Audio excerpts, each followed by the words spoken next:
With that particular issue, and go on the lines and speak to a former Deputy Attorney General, Alfred Yeboah, on the demands won by the minority, which he belongs to, the NPP, and also the position of the Attorney General.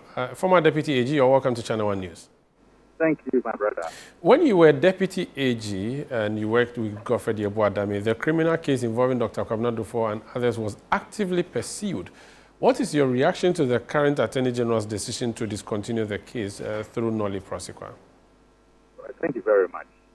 As you really indicated, during our time, this particular matter was in court.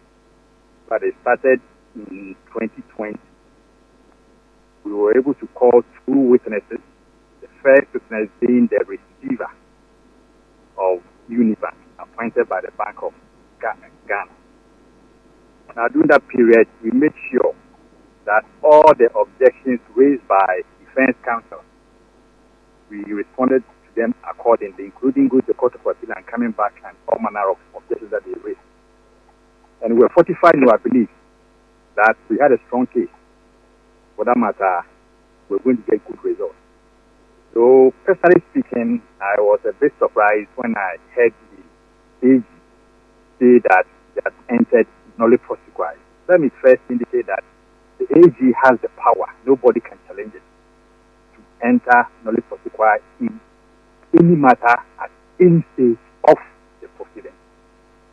But I think we are questioning the AG now because of the reasons that offered. If he had simply said he was entering Nolle Prosequi, nobody could question him on the reason for the entry of Nolle Prosequi. And what are the reasons that the AG has offered? I listened to him this afternoon, and one of the reasons being that at least 50% of the sum admitted by the accused person have been paid, either in kind or in cash. So the question that we asked, how much was involved?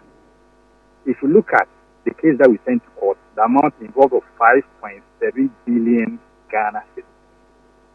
And so initially my thinking was that even if it was 50% of that amount, it would be 3 billion plus. But we've been told by the AG that no, there was falsification of accounts, and so after reconciliation, the amount has now dropped to 3.3 billion plus, if I'm not mistaken. Yeah. The question I ask myself is, how did that process go? Who took part in that process? Let me ask you a question that a layman would ask listening to you. In fact, if you flip the coin, the alternative is that the Attorney General could have simply withdrawn this case without telling anybody anything. He really owes nobody an explanation based on what the constitutional provisions are. When you were Deputy AG with your boss, I'm sure you must have filed so many Nolle Prosequi in many courts in the country. If the man is explaining to us why he's decided to let the people go, he could have let them go for free. He's chosen to take some money from them and let them go versus letting them go free without taking anything from them. Which one is better? Would you not say this is better and applaud him, even if you got one CD from the person when he could have made the person go without taking anything? We should be grateful, no?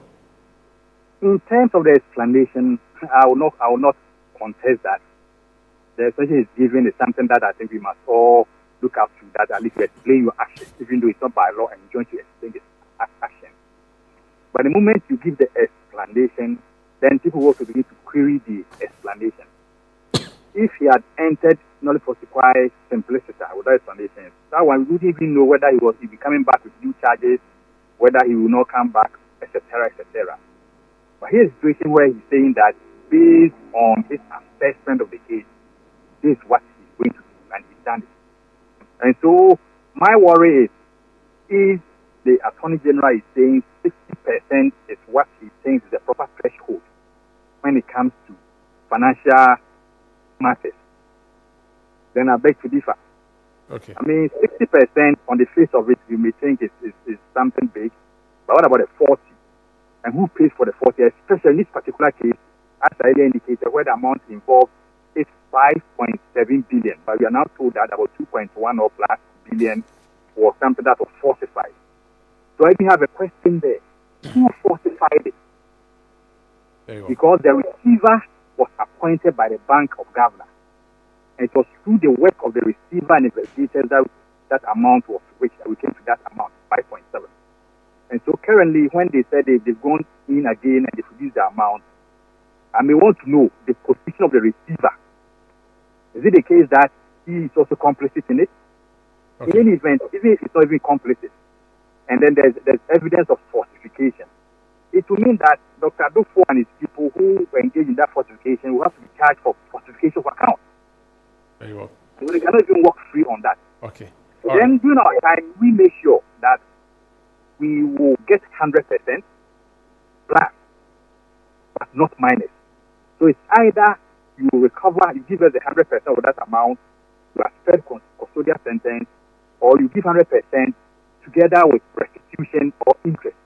But in this case, 60%, and it's my humble view that is setting a dangerous precedent where the other people have also been accused in the banking sector cleanup, and I can tell you authority that the cases there should be not less than 300 cases when it comes to the banking sector cleanup. So all this will now say, then if they have the money, then let's 40% and go and negotiate with the 60%. And today just made it clear that because upon his evaluation of the docket, realized that some of the offenses charged were contestable. So he thought that the state could not succeed. But he must go through the other files. He realized that these are the very offenders which charge the other people in the other cases. So he's not going to say that the state is not going to win the cases at the court. All right. That's my worry. All right. Thank you. Thank you so much for speaking to us. That's former Deputy Attorney General served under Godfred Dami. He is Alfred Yeboah. This is Channel One Newsroom on Channel One.